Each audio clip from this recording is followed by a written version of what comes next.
that. Home! In the old orange circle. I guess being in France and doing all that crazy stuff tired me out a lot more than I thought it did. Because it's been a few days now and I have yet to get rid of that jet laggy sort of feeling. And I've been a little under the weather, but I think I'm starting to be on the mend. I've been thinking about how it's almost been exactly 1 calendar year since I left Southern California, went a third or almost half, well, a little more than half of the way down Route 66 and then completely deviated northwards and then southeastwards to the East Coast, to Georgia, to Disney World, and then back home. That good old legendary coast-to-coast solo trip, the point of which, of course, was to deliver my friend Tyler's Mexican large hat to him in Georgia. It took way longer than I meant it to because I got really distracted on Route 66, and even though I was going by really quickly, flying by down Route 66 past all kinds of stuff that I didn't get to film, I was so inspired that I decided that I would have to go down the complete Route 66, LA to Chicago, or Chicago to LA. More than 2,000 miles all the way. In the second half of last summer. Of course, it never happened. My girlfriend needed some help, so she came down here and moved in with me. We moved her into that beauty school right over there on that corner before she graduated, and then right afterwards they moved locations after, you know, 50 years or something right there. Then of course all kinds of other things happened. Winter was coming upon us. We had Disney World, we had Las Vegas, more Disney World, and then of course Paris, France. So we've had a lot of other adventures, but still, Route 66 is out there calling my name. As much as I love being home, the open road is calling. If everything goes according to plan, 8 days from now, 8 measly days from now, we will begin our Route 66 adventure. I wanted to begin sooner than that, but of course there's a lot of errands to be done before you just skedaddle out of here for several weeks. Lots of errands to finish at home. Like for example, when I got home from France, there was a giant puddle under my refrigerator, and so my cleverly purchased used refrigerator bit the dust and I had to go buy a new one. I took all my savings and paid rent for a few months in advance. And for the rest of this week and this weekend, I'm trying to invest as much time as possible with my son. Not to mention all my other family members I haven't seen much of lately, and of course my friends. And last but not least, get over this laggy, jet lag feeling. Reread about 5 books I have on Route 66. And get all my pivotal supplies in order for the trip ahead. Coming down to the orange circle really isn't part of that. I just like looking at weird old stuff. Like the Maltese penguin. Or this ceramic terror gnome. A portrait of Rosie O'Donnell? Ooh, 18 board game. I pity the fool that don't have this. Ooh, or look at this. Or this. Or this. Fun toy. Oh. This will haunt my nightmares forever. This is scarier than It and Coraline.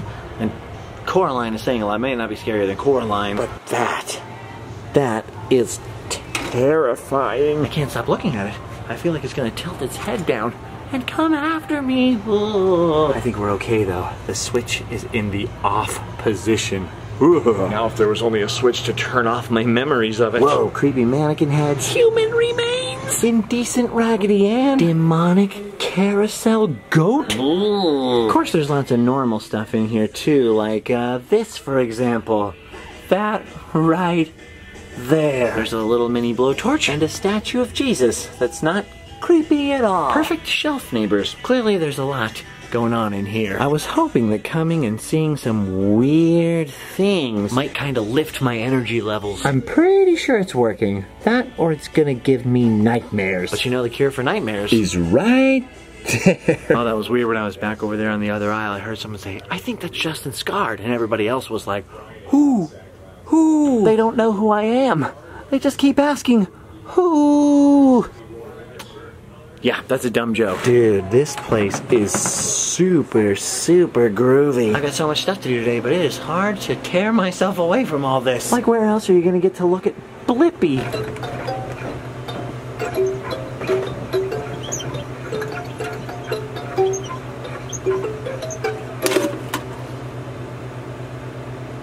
I knew that was going to happen, and yet it hurt my heart. Blippi! I honestly never ever heard of Blippi before, but I kinda love him, her, it. I love it. Whoa, check out this old Monopoly board. Wooden houses. There's just so much good stuff. Whoa, how about that Mexican large hat right there? That'd be fun to give to Tyler. But first, I just have other fish to fry. I'm still on the hunt for my supplies for Route 66, and unfortunately, I don't think I need whatever this is. I do, however, kind of want this. Might be kind of handy to take some fun pics, right? Sweet. Okay, I gotta go, guys. I gotta get out of here. See how much rad stuff is in there? Every time I leave a store like that, without spending any money, I'm like, wow, how'd I do that? And then I remember, oh yeah, I don't have any money. And the mystery is solved. Speaking of which, and speaking of gathering up supplies, I was able to finagle a new dash cam for the trip. I don't know if you guys remember all those sweet time lapses from last year. But most of those were done with my phone from the dashboard of the car. So instead of a view like this, we always had a view like this of the road. So I'm hoping that this view will be a little bit better. Oh yeah.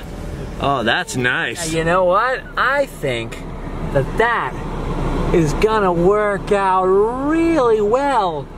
Look how fast we got across town. Time-lapse technology, the cure for traffic. And looky where we are now. It's the old spaceship camping store, REI. I could be wrong, but I believe this entire building used to be an IKEA before they moved it. Now it's this REI here where Tyler Evans and I pulled off the first 1 hour unedited vlog. And right over there used to be a Toys R Us, and right over here are some bushes in which I told you guys a very cool Christmas story back in the day. It was a heartwarming tale about fathers and sons. Feliz Navidad, ba ba ba ba. Ring any bells? You know, guys, we've had a lot of freaking good times together. Look at this. Look at this little baby shopping cart. Look at this little tiny baby stool of a shopping cart. What is that? This little shopping cart is making my day.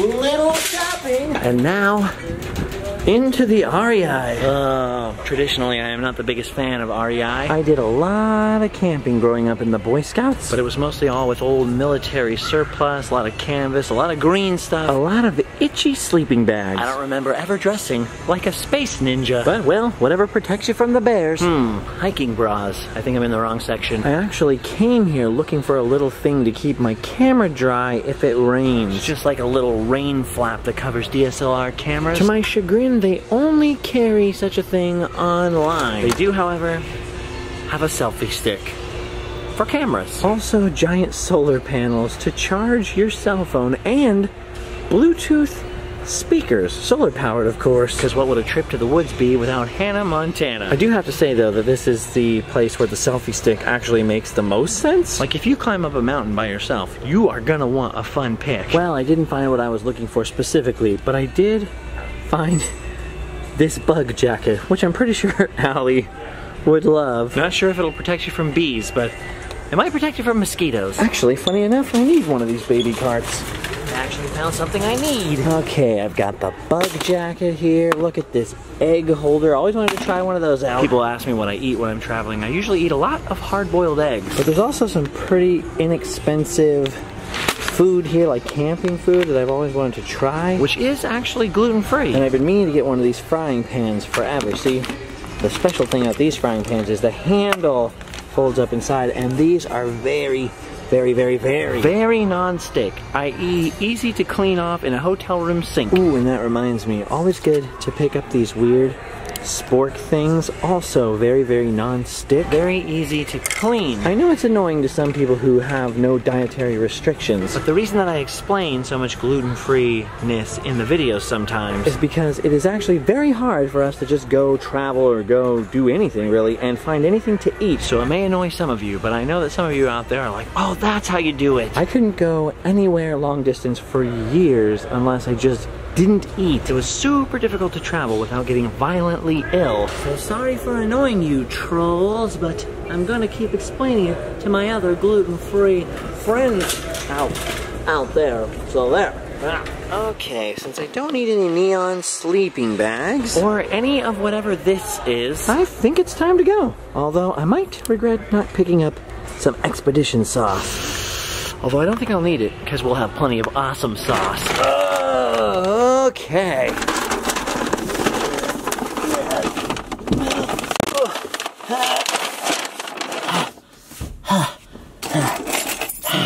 Just kidding, it really wasn't that difficult to get in the car. I just like to play it up sometimes. For funsies! Alright, time to blast that AC and cruise back to the orange circle and go home. Ooh la la. And there it is. A new fridge. Pretty much just like the old fridge, except for this one was open box from Best Buy. Doesn't make a crazy noise like a metal BB, you know, rolling around inside of anything. And it doesn't leak water all over the floor. Wow! And because it was open box, it was only $100 more than the cheapest fridge that I found for sale anywhere. And it has this cool freezer.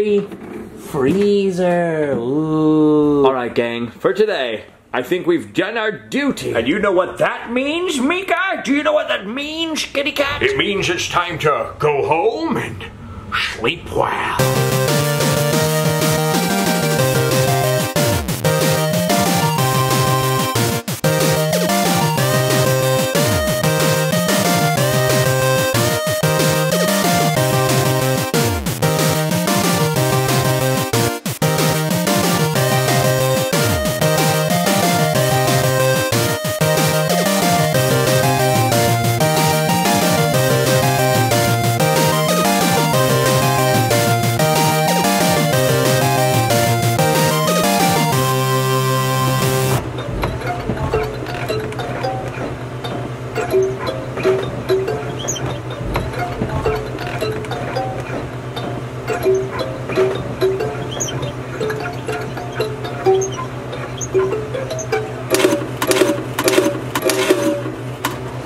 Blippi!